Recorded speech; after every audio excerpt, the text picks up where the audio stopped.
বন্ধুরা, এই যে কাটাপোনা মাছ ভেজে রেখেছি, আর এই মাছের মাথা দিয়ে উচ্ছে আলু দিয়ে চচ্চড়ি হবে, আলু বেগুন দিয়ে।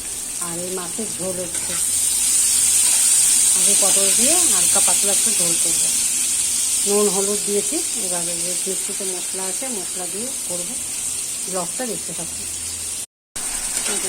মশলা দিয়ে দিয়েছি আদা, জিরে, টমেটো, কাঁচা লঙ্কা আর নুন হলুদ মিষ্টি আর গুঁড়ো লঙ্কা করে দিচ্ছি। দিয়ে কষিয়ে এবার জল দিয়ে গরম জল করা আছে, গরম জলটা ভালো।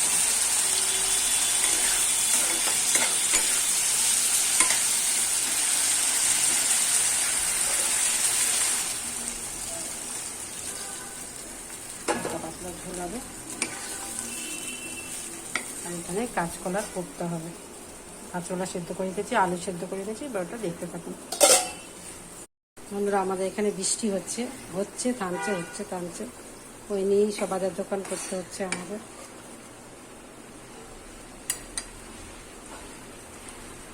ব্লগটা দেখতে থাকুন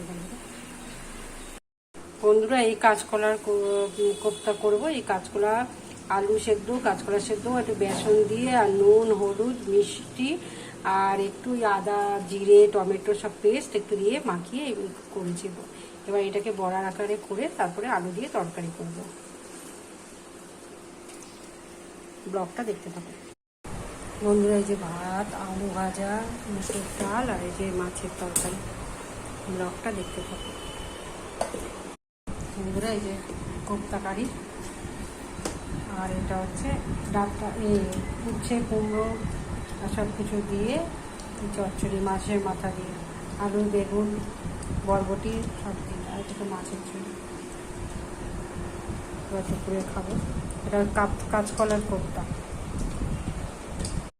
বন্ধুরা, এই রাতে ডাল আর কাঁচকলার কোপ্তা আর চপ, মাছের চপ আর ডিমের অমলেট আর মাছের তরকারি রাতের খাবার। ব্লগটা কেমন লাগলো জানাবেন, লাইক সাবস্ক্রাইব করবে, সুস্থ থাকুন, সাবধানে থাকবেন।